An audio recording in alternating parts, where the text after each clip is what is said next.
आपका जो आंख है ना वो बड़ा टोपीबाज है। आपका आंख डिफेक्टिव माल है। बताऊंगा कैसे। आप सबका आंख डिफेक्टिव है। अजीब बात है ना, अभी पता चलेगा आपको। और मेरे एक वीडियो में 11 घंटे में 111 के व्यूज थे, 11 के लाइक्स थे और 1.1 के कमेंट्स थे, यानी 1111111। जब भी ब्रह्मांड 11 नंबर या ऐसे ही पैटर्न्स दिखाता है तो ये एक संकेत होता है। It's a signal from the universe. इसके थ्योरीज आपको जरूर पता होना चाहिए। और मेरे एक दोस्त के दादाजी हॉस्पिटल के बेड में लेटे हुए थे। नर्स एक फॉर्म लेके आई और कही कि अगर आप कंफर्टेबल हो तो इस पेज पे साइन कर दो। उस पेज पे क्या लिखा हुआ था पता है? कि आप हमें अपना बॉडी डोनेट कर दो। इसलिए डोनेट कर दो क्योंकि आपके बॉडी के एक पार्ट को पेन ड्राइव और हार्ड डिस्क में लगाना है। वो कौन सा इंसानी पार्ट है जो पेन ड्राइव और हार्ड डिस्क में लग रहे हैं? ये जान के आप चौंक जाओगे। और नॉर्थ यानी उत्तर के तरफ सर करके सोना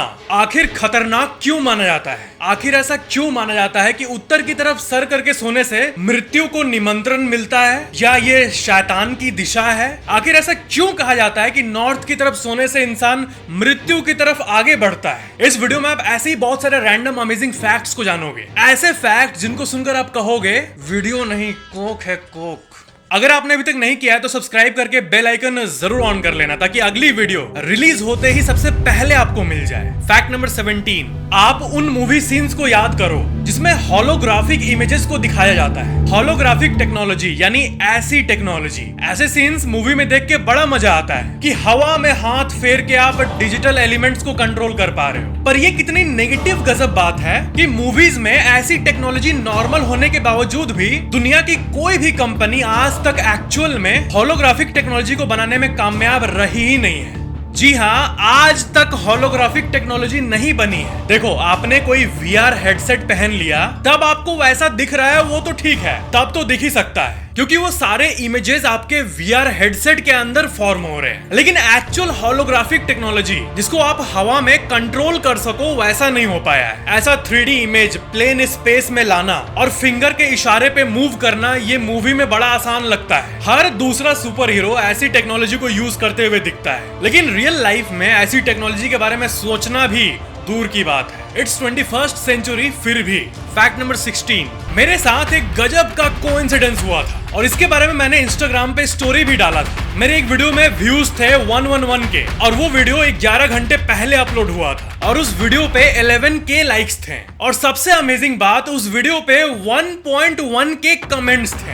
अब ये बड़ा गजब है, 11111। ऐसा इसलिए क्योंकि ऐसा कहा जाता है कि ऐसे पैटर्न्स दिखना जैसे कि 1111 या 2222 एक मैसेज होता है यूनिवर्स के तरफ से। जैसे ये स्टोरी डालने के बाद मेरे को ऐसे डीएम्स आने लगे जैसे ये एंजल्स की ब्लेसिंग है यानी परियों की ब्लेसिंग है, और कई लोग ये कह रहे थे कि ये पॉजिटिव सिग्नल है यूनिवर्स के तरफ से। और सबसे अमेजिंग बात, कई लोगों ने ये स्टोरी तब देखा था इंस्टाग्राम पे जब 11 घंटे हो गए थे, यानी और 11 जुड़ गया इस पहेली में। वैसे स्पिरिचुअल गुरुज के अनुसार जब 11 नंबर हर जगह दिखे तो आप समझ जाओ कि आप सही राह पे हो, यानी सही रास्ते पे हो। स्पिरिचुअल गुरुज ये भी कहते हैं कि इस ब्रह्मांड में हर किसी के लाइफ में एक इंटरडायमेंशनल एंजल होता है जो कि इनविजिबल तरीके से उस इंसान का हेल्प करते रहता है। और हिंदू धर्म में देवता होते हैं जो कि हेल्प करते हैं। ऐसे ही हर धर्म में सिमिलर मान्यताएं हैं जो कि ये कहती है कि हर इंसान के लाइफ के बैकग्राउंड में एक डिवाइन पावर होती है। अब मुझे पता है कि ये बातें थोड़ी नॉन साइंटिफिक है, पर ये मत भूलना कि हम एक ऐसे ब्रह्मांड में रहते हैं जो कि अनंत है, जिसका कोई एंड नहीं है, जिसकी शुरुआत कैसे हुई और अंत कैसे होगा ये कोई भी नहीं जानता। इसीलिए किसी भी पॉसिबिलिटी को नो कहना एक कुएं की मेढक की तरह होगा जिसको समुद्र की अथाह साइज की अवेयरनेस ही नहीं है।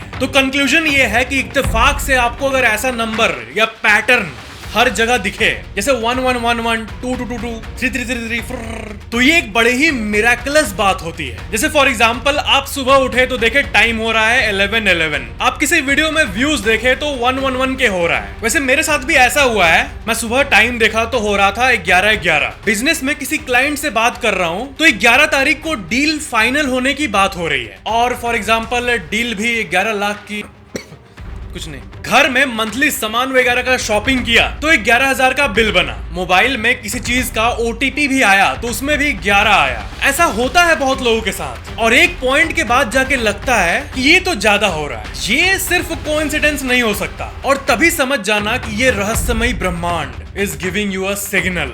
ऐसा सबसे बड़े स्पिरिचुअल मास्टर्स कहते हैं। फैक्ट नंबर 15, आपको ये तो पता ही होगा कि इस दुनिया में हर एक लिविंग बीइंग के अंदर DNA होता है। जैसे पेड़ों के अंदर DNA होता है, केला के अंदर भी DNA होता है। और ये पूछो कि किस लिविंग बीइंग के अंदर DNA नहीं होता है? सबके अंदर होता है। अब बात यह है कि DNA एक एक्चुअल फिजिकल चीज है, यानी अगर मैं आपको डोरेमोन के स्मॉल लाइट से छोटा कर दूं तो आप DNA को एक बड़े बिल्डिंग के रूप में देखोगे सामने, यानी DNA फिजिकली एग्जिस्ट करता है और ये बनता है बहुत सारे केमिकल से मिलके। अब सुनो, DNA पे नजर है पेन ड्राइव और हार्ड डिस्क कंपनीज की, यानी स्टोरेज कंपनीज की। अब आप ये सोच रहे होंगे कि जो कंपनीज स्टोरेज डिवाइसेस बनाती है उनको DNA से क्या मतलब? असल में गजब सा रिसर्च चल रहा है जिसको लेके साइंटिस्ट के ग्रुप में एक्साइटेडनेस मची हुई है। क्या है कि DNA एक ऐसा मटेरियल है जिसके अंदर बहुत सारा डेटा स्टोर हो सकता है। और पहले तो आप ये आर्टिकल देखो जिसमें DNA को द अल्टीमेट स्टोरेज सॉल्यूशन बताया जा रहा है, और ये भी पता लगाया गया है कि एक DNA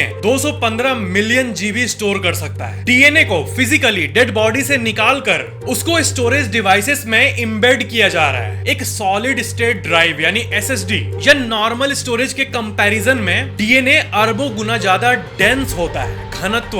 और यही कारण है कि डेड पीपल का physical DNA, as unbelievable as it sounds, is going to be the storage of the future.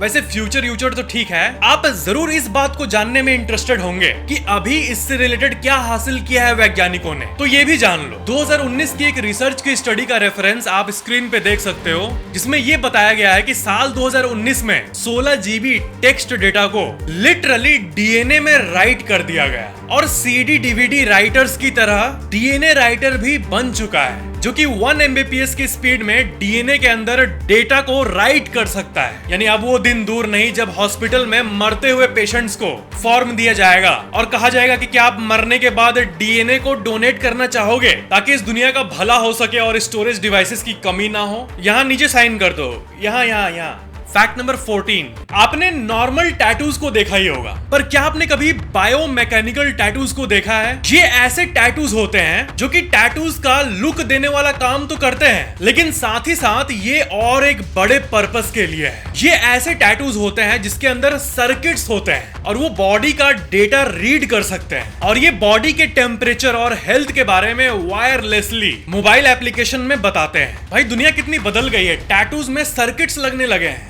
Fact number 13, ये इस पूरे ब्रह्मांड के सबसे अमेजिंग फैक्ट्स में से एक है। आपका आंख जो है ना वो ठीक नहीं है और आपका दिमाग काफी समझदार है। ऐसा इसलिए क्योंकि जो भी आप आंखों से देख रहे हो अभी, आपको लगता है कि सब नॉर्मल है ना, बट असल में कुछ नॉर्मल नहीं है। इस दुनिया में हर एक इंसान का आंख डिफेक्टिव है। डिफेक्टिव इन द सेंस, समझाता हूँ। आप जब किसी भी चीज को अपने आंखों से देखते हो तो असल में सब उल्टा फॉर्म होता है आपके आंखों के पर्दों में। आपका आंख का लेंस ही कुछ ऐसा प्लेस्ड है, आंख में उल्टा बना, लेकिन जो समझदार दिमाग है वो इसको करेक्ट कर देता है वापस, और आप अपने दिमाग के चलते किसी भी चीज को नॉर्मली देख पाते हो क्योंकि आपका दिमाग इमेज को करेक्ट कर देता है। नहीं यकीन हो रहा है आपको? इसका प्रूफ चाहिए आपको? वांट सम गरम गरम प्रूफ? हालांकि मैं ये रेकमेंड नहीं करूंगा आपको कभी करने के लिए, लेकिन ऐसा ही होगा। आप एक ऐसा चश्मा पहनो जिससे सब कुछ इन्वर्टेड दिखे, यानी उल्टा दिखे। वो मेले में नहीं कूल फंकी चश्मे मिलते हैं जिन्हें पहनने के बाद सब उल्टा दिखता है, वो वाला चश्मा। उसे पहन लो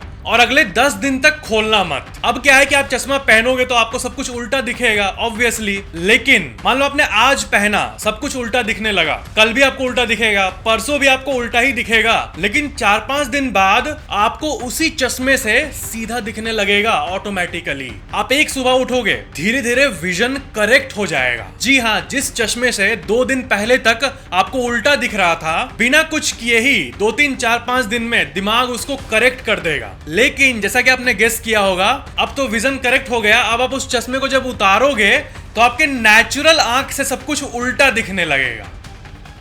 जी हाँ, नेचुरल विजन इन्वर्ट हो जाएगा, क्योंकि चश्मे के हिसाब से आपका ब्रेन आपके विजन को एडजस्ट कर लिया है अब, इसीलिए अब खोलने के बाद नेचुरल विजन इन्वर्ट हो जाएगा। पर फिर कुछ दिनों में वापस फिर ब्रेन नॉर्मल कर देगा आंख को, 3-4 दिनों में, क्योंकि ब्रेन हमेशा यही चाहता है कि आप सीधा देखो, यानी 24 घंटे आपका दिमाग विजन को करेक्ट करने का काम कर रहा है। ब्रेन को ऑफ कर दूं अगर, सिर्फ आंखों से देखोगे तो सब कुछ उल्टा दिखेगा। फैक्ट नंबर 12, अभी आप अपने स्क्रीन पे कुछ देख रहे होगे, जरा बताओ ये क्या है? ये है डस्ट यानी धूल, राइट? पर असल में ये सिर्फ नॉर्मल डस्ट नहीं है, ये है स्मार्ट डस्ट। जिस तरह एक बकलोल फोन होता है और उसका उल्टा होता है स्मार्टफोन, जिस तरह बकलोल वॉच होता है और उसका उल्टा होता है स्मार्ट वॉच, वैसे ही नॉर्मल डस्ट के साथ साथ एक स्मार्ट डस्ट भी होता है। स्मार्ट डस्ट दिखता तो है नॉर्मल डस्ट की तरह, लेकिन वो collection of microscopic electromagnetic sensors होते हैं जिन्हें जंगलों में फैलाया जाता है, बहुत सारे डेवलप्ड कंट्रीज में। इससे जंगलों का टेम्परेचर का डेटा मिलता है ताकि फॉरेस्ट फायर्स को रोका जा सके।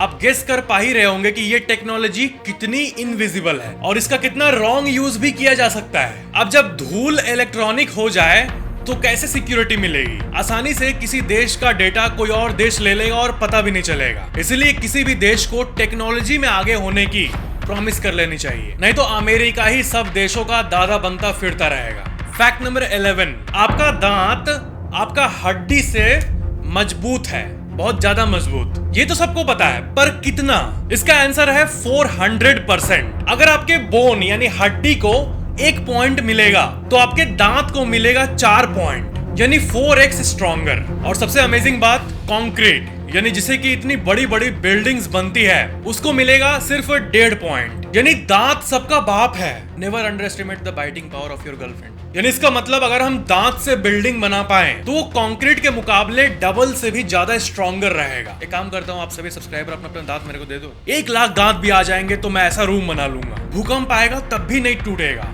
फैक्ट नंबर 10, लिवर आपके शरीर के राइट साइड में मौजूद है। लिवर के बारे में लोग सुन के कहते हैं कि हाँ, लिवर से बाइल जूस निकलता है, यानी खाना पचाने में हेल्प करता है। लेकिन अगर आप अपने बॉडी को पूरी तरह से स्कैन करोगे तो आपको ये पता चलेगा कि लिवर एक्चुअली में आपके बॉडी में 500 से भी ज्यादा चीजों को लीड करता है। आपका लिवर आपके ब्लड के अंदर मौजूद केमिकल्स को रेगुलेट करता है, यानी आपके खून को साफ रखता है। लिवर आपके बॉडी का हार्ड डिस्क है। जैसे कि आप हार्ड डिस्क पेन ड्राइव में डेटा स्टोर करके रखते हो, वैसे ही लिवर एक स्टोरेज एरिया है जहां पर विटामिन और मिनरल्स स्टोर्ड रहता है। लिवर बॉडी का ब्लड क्लॉटिंग का हेडक्वार्टर है, यानी जब भी कहीं कट जाए और शरीर से खून निकलने लगे तो लिवर ही वो हेडक्वार्टर है जहां से सारी जानकारी जाती है कि ब्लड को कैसे रोकना है, क्योंकि विटामिन तो वही है ना। लिवर ब्लड शुगर और कोलेस्ट्रॉल को भी रेगुलेट करता है। लिवर आपके हार्मोन्स को भी रेगुलेट करता है।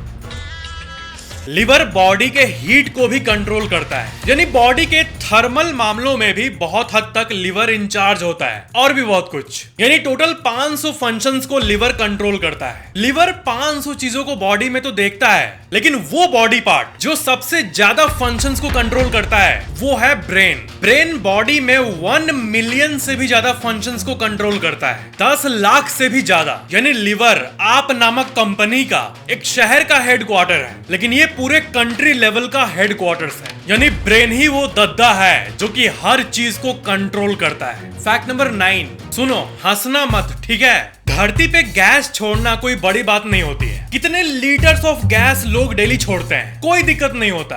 पर स्पेस में एस्ट्रोनॉट्स के लिए ऐसा नहीं है। उनका हर एक पाद, मतलब हर एक फार्ट काउंट होता है, क्योंकि फार्ट में मीथेन होता है और मीथेन फ्लेमेबल होता है, यानी ज्यादा मात्रा में आग को फैला सकता है और पूरा स्पेस क्राफ्ट ब्लास्ट कर सकता है। यानी स्पेस में गैस छोड़ना बड़ा डेंजरस है। Every path counts in space.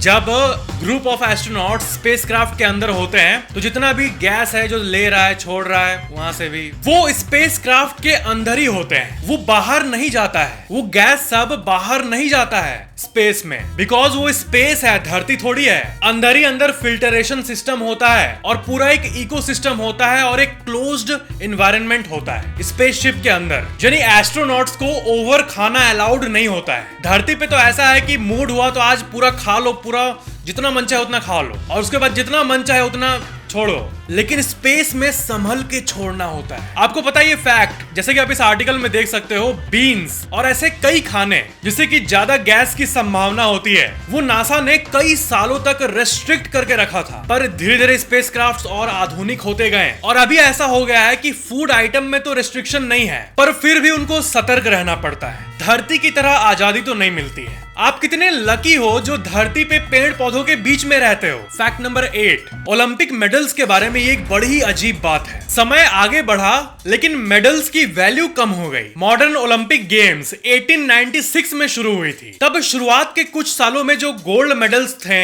उसमें जो मेडल्स बनते थे वो प्योर गोल्ड के बनते थे, जैसा कि आप अपने स्क्रीन पे रेफरेंस को देख पा रहे हो। पर coming to modern times, gold medal silver का बनने लगा विथ जस्ट गोल्ड पॉलिशिंग बस। और पूरे मेडल के वजन का सिर्फ 1.34% के आसपास ही गोल्ड होता है। मेरे को लगता है ओलंपिक जिस लेवल पे होता है, इतने ह्यूज लेवल पे रियल गोल्ड देना चाहिए भाई। इतने से गोल्ड का ठीक है कीमत होगा, लेकिन इतना वर्ल्ड लेवल का शो भी तो होता है। पर जब भी किसी ट्रॉफी की बात आती है, चाहे वो क्रिकेट की ट्रॉफी हो या कोई भी और गेम की, अभी के टाइम में किसी में भी फुल गोल्ड नहीं होता है। मेडल और ट्रॉफी में वैल्यू आती है प्लेयर्स के चलते, उनके हार्ड वर्क और पैशन के चलते। पूरे वर्ल्ड में एक ऐसा ट्रॉफी जिसमें सबसे ज्यादा गोल्ड यूज होता है, हाईएस्ट, वो है फीफा, जो कि 18 कैरेट गोल्ड से बना होता है और पूरे ट्रॉफी के वजन का 75% गोल्ड होता है। 75% वो हाईएस्ट नंबर है जो धरती के किसी ट्रॉफी में आता है। बाकी ओलंपिक मेडल का इंट्रिंसिक वैल्यू जो होता है, silver with gold polishing, 1-1.5 lakh में आप चाहे तो खरीद सकते हो उसका डुप्लीकेट। बट हाँ, ये अपने आप में गलत है, बहुत सारे मार्केट में मिलते हैं। पर हाँ, एक्चुअल ट्रॉफी में कोई इंट्रिंसिक वैल्यू नहीं होती है, लेकिन जो साइकोलॉजिकल वैल्यू होती है वो आती है प्लेयर्स के इनसेन मेहनत के चलते। इसलिए गोल्ड मेडल की वैल्यू जीतने के बाद मिलियंस ऑफ डॉलर्स में चल जाती है, यानी 8 करोड़ के ऊपर, भले वो बना सिल्वर का होता है मात्र। फैक्ट नंबर 7, इस दुनिया में हर इंसान का फिंगरप्रिंट यूनिक होता है। भले ही 2 जुड़वा आसपास हो, लेकिन उनका ये अलग अलग होगा। या फिर दुनिया में वो 7 लोग जो आपके तरह ही दिखते हैं, वो भी अगर 7 को ला दो, सबका फिंगरप्रिंट अलग अलग होगा, सबका टंग प्रिंट भी अलग अलग होता है। ये दोनों फैक्ट तो आप जानते ही होंगे, पर मेन फैक्ट ये है कि सबका वॉइस प्रिंट भी यूनिक होता है। वॉइस प्रिंट ये क्या है भाई? वॉइस प्रिंट यूनिक होता है, इसका मतलब क्या है कि इस दुनिया में हर किसी का आवाज अलग अलग होता है। 2 इंसान का आवाज सिमिलर हो सकता है, but at a technical level उनका पिच हमेशा एक दूसरे से अलग होता है। But at a technical level उनका पिच और बहुत सारी टेक्निकल चीजें अलग अलग होती है। इस दुनिया में किसी भी 2 इंसान का आवाज सेम नहीं हो सकता है, इट्स इम्पॉसिबल। 2 इंसान की आवाज 99% सेम हो सकती है, पर 100% सेम नहीं हो सकती है। ऐसा इसलिए क्योंकि सबका वोकल कॉर्ड का साइज अलग अलग होता है, सबका थ्रोट का साइज अलग अलग होता है, सबका जो नाक से गले तक जो पाइप गया है कनेक्शन, उसका साइज अलग अलग होता है, और इन तीनों के कॉम्बिनेशन से आवाज निकलता है। और ये कॉम्बिनेशन सभी 800 करोड़ इंडिविजुअल लोगों में अलग अलग होता है, और यही कारण है कि सबका वॉइस प्रिंट अलग अलग होता है। यानी आपका जो आवाज है, अपने आप को बोलो हेलो हेलो हेलो, वैसा आवाज दुनिया में किसी का नहीं है। या फिर मेरा जो आवाज है, ऐसा आवाज दुनिया में किसी का नहीं है। Fact number 6, Welwitschia mirabilis. इस पेड़ का फोटो देखो एक बार। इस सड़े हुए नाम वाले पेड़ को देख के अंडर एस्टिमेट कभी भी मत करना। रेगिस्तान में ये पेड़ होता है और देखने में ये गरीब पेड़ की तरह दिखता है। सिर्फ 4-5 ही पत्ते निकलते हैं, और वो भी बड़े बड़े। पर ये पेड़ जो आप अपने स्क्रीन पे देख रहे हो, ये तब तक जिएगा जब आपका बेटा का बेटे का बेटे का बेटे का बेटे का बेटे का बेटा आ जाएगा, क्योंकि ये पेड़ का जो उम्र है वो 1000 साल होता है। ये इतने कम पानी वाले जगह पे रहता है रेगिस्तान में, लेकिन लाइफ देखो 1000 साल। मतलब इतना गरीब होते हुए भी ये इतना साल जीता है ये पेड़। गरीब इसलिए कहा क्योंकि पेड़ों का पैसा तो पानी ही है ना। फैक्ट नंबर 5, मान लो कोई अनफॉर्चुनेट है बहुत और किसी का जन्म से ही आंख नहीं है। ऐसे लोगों को रियल लाइफ में ऑब्जर्व करने का आपको शायद ही मौका मिला होगा। पर अगर आप ऐसे लोगों को ऑब्जर्व करोगे तो आप ये देखोगे कि ये ऐसे से करते हैं, ऐसे आवाज निकालते हैं। पर जिनका आंख नहीं होता है वो ऐसा क्यों करते हैं? इसे कहते हैं इकोलोकेशन। वो ऐसे करके ये अंदाजा लगाते हैं कि नियरेस्ट चीज कितनी दूर है। अब आप अगर आंखों को बंद करके ऐसे करोगे तो आप अंदाजा नहीं लगा पाओगे साउंड के रिफ्लेक्शन से कि नियरेस्ट ऑब्जेक्ट कितनी दूर है। नॉर्मल इंसान नहीं लगा पाता, पर जिनका विजन नहीं होता है वो इसमें एक्सपर्ट होते हैं और आवाज से ही पता लगा लेते हैं कि नियरेस्ट चीज कितनी दूर है, बिल्कुल एक बैट यानी चमगादड़ की तरह। फैक्ट नंबर 4, एरोप्लेन के केसेस में आपने ये तो सुना ही होगा कि अगर अच्छी खासी एल्टीट्यूड में कोई चिड़िया का झुंड एरोप्लेन के इंजन के अंदर घुस गया तो इंजन में आग लग जाती है। बर्ड्स एक्चुअली में बहुत बड़ा रिस्क माना जाता है एविएशन इंडस्ट्री में। कई केसेस तो ऐसे हो चुके हैं कि एक चिड़िया के चलते इंजन में आग लग गई है, इंजन में फुल फ्लेज्ड फायर लग गया है। तो बहुत लोगों के मन में ये आता है कि उसी इंजन के आगे जाली क्यों नहीं लगा देते ताकि बर्ड्स इंजन के अंदर जाए ही ना। तो इसका कारण एक्चुअली में कूलिंग है। देखो, जाली या किसी भी तरह का प्रोटेक्शन लगाने से जो हवा जेट इंजन के अंदर जाती है उसकी क्वांटिटी में ऑलमोस्ट हाफ का रिडक्शन हो जाता है। और हवा का जरा सा भी कम होना इंजन को पसंद नहीं, क्योंकि इंजन तुरंत ही ओवरहीट हो जाता है। ये दानव प्लेन जो कि हर सेकेंड 4 लीटर डीजल सुखा देते हैं, इनके इंजन का फैन 10,000 राउंड्स पर मिनट की स्पीड से रोटेट करता है। इसमें जरा भी हवा कम गई और कूलिंग कम हुई तो इंजन में आग लग सकती है। इसलिए एक सिंपल सा जाली वाला कॉन्सेप्ट आज तक एयरप्लेन्स में नहीं लगाया गया। और नो मैटर कितने भी बर्ड एक्सीडेंट्स हुए हों, आज के समय में भी आपने यही देखा होगा कि एरोप्लेन के इंजन्स नंगे ही होते हैं। फैक्ट नंबर 3, आपको तो पता ही होगा कि एरोप्लेन्स को आसमान में उड़ने के लिए और आसमान से नीचे जमीन पे आने के लिए एक बड़ा सा जगह चाहिए होता है, जिसे कि रनवे कहते हैं। और हेलीकॉप्टर तो फुद्दू सा होता है, वो तो कहीं भी उतर जाएगा, कहीं से भी टेक ऑफ कर लेगा। पर इसी वर्ल्ड में एक तीसरा कैटेगरी भी होता है और उसे कहते हैं VTOL एयरक्राफ्ट, यानी vertical landing and take off aircraft. और ये ऐसे लंबे एयरप्लेन्स होते हैं जो कि लिटरली वर्टिकली टेक ऑफ कर सकते हैं बिना किसी ब्लेड के, यानी planes that can take off like helicopters. VTOL, vertical landing and take off aircraft. Fact number 2, हमारी धरती जो कि सोलर सिस्टम में सूरज का चक्कर लगा रही है, इसके आसपास हजारों एस्ट्रॉइड्स और कॉमेट्स हैं। पर धरती में गॉड ने सिक्योरिटी सिस्टम बिल्ट इन बना कर दिया है पहले से ही, जैसे ओजोन लेयर है, मैग्नेटिक लेयर है, प्लाज्मा लेयर है और भी कई तरह के लेयर्स हैं। इससे तो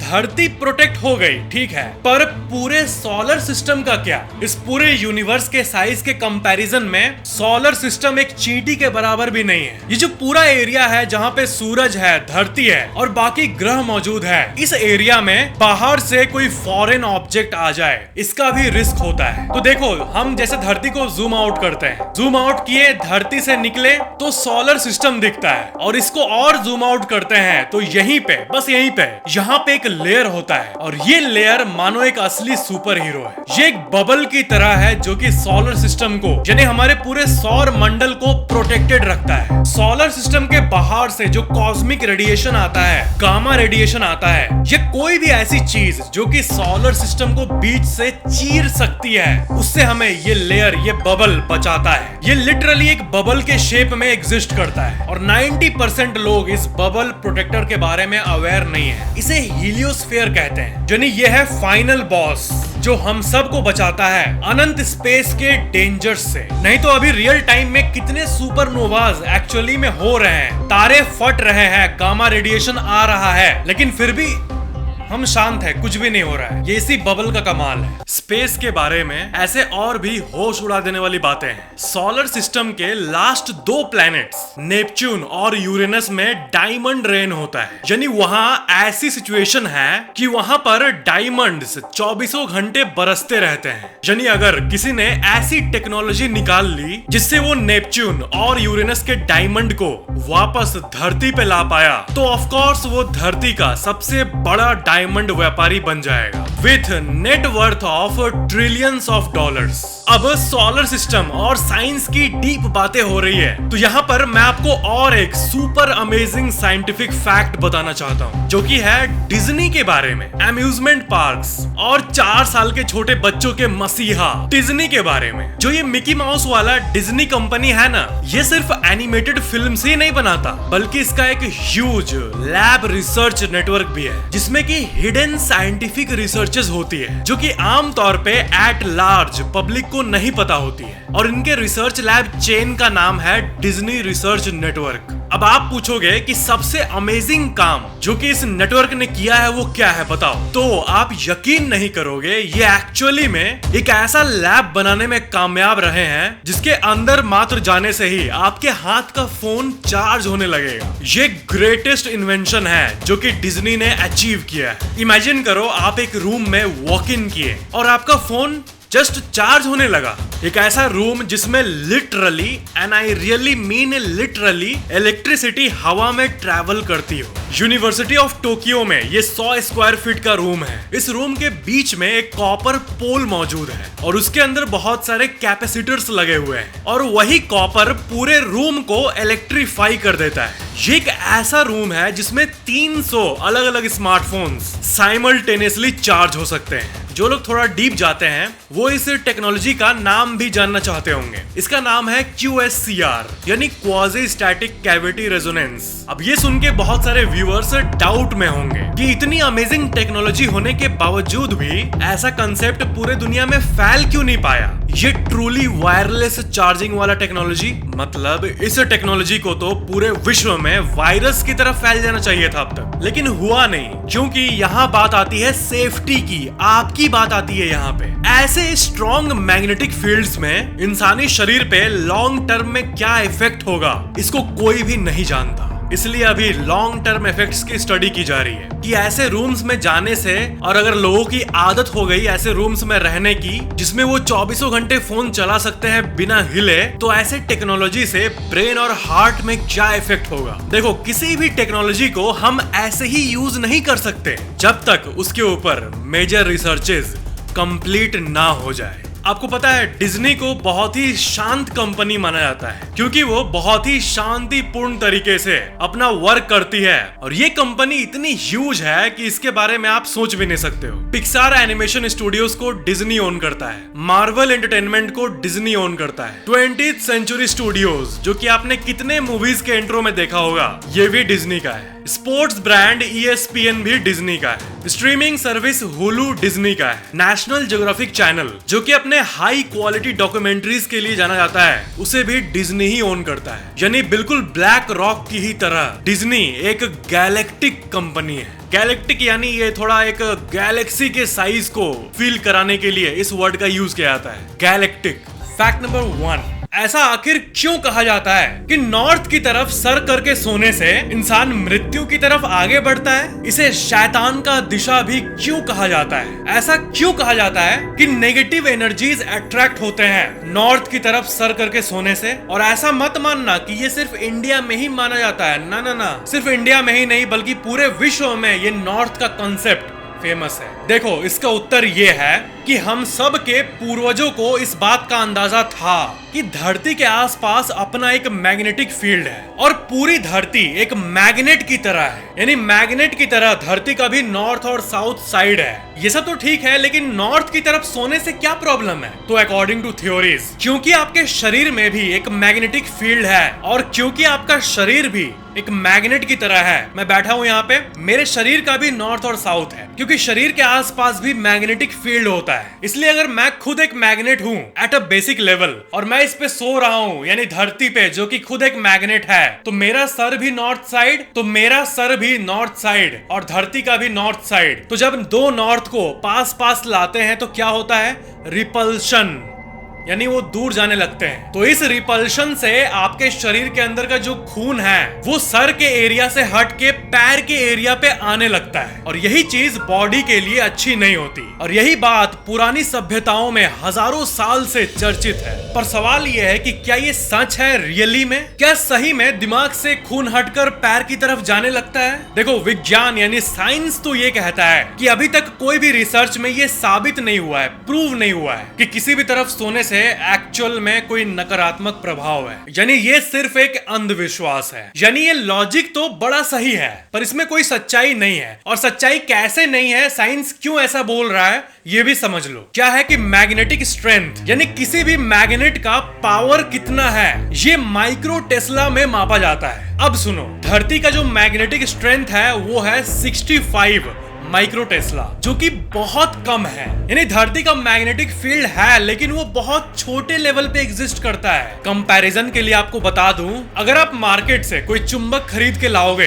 तो वही 1000 माइक्रो टेस्ला का आपको मिल जाएगा, और आपके फ्रिज के पीछे जो चुंबक लगा हुआ है वही 5000 माइक्रो टेस्ला का होता है, इतना बड़ा। और आपका शरीर का जो मैग्नेटिक पावर है वो 0.1 माइक्रो टेस्ला है। अब समझो, आपके शरीर का मैग्नेटिक स्ट्रेंथ 0.1 माइक्रो टेस्ला। एक माइक्रो टेस्ला का 10 हिस्सा कर दो उसमें एक, इस पूरे धरती का 65 माइक्रो टेस्ला, और मार्केट वाले छोटे से चुंबक का 1000 माइक्रो टेस्ला। यानी आपके शरीर का और धरती का जो मैग्नेटिक स्ट्रेंथ है वो ना के बराबर है। और इतना है ही नहीं कि आपका शरीर और धरती इंटरैक्ट करे। 0.1 माइक्रो टेस्ला यानी इतना सा खून को अगर रिपेल कर दे, उससे शरीर में कोई फर्क नहीं पड़ेगा। यानी स्ट्रेंथ इतना कम है धरती के मैग्नेटिक फील्ड का और आपके शरीर का कि इट डजंट मैटर। आप बचपन में जो मैग्नेट खेलने के लिए यूज करते थे वही 2000 माइक्रो टेस्ला का होता था। यानी साइंस पूरी ये रहा कि धरती का जो मैग्नेटिक फील्ड है उसमें दम नहीं है इतना कि वो आपके शरीर के खून को मूव कर सके, और करेगा भी तो नैनो लीटर्स में करेगा, जिसका कोई सिग्निफिकेंस है ही नहीं। ये साइंस तो है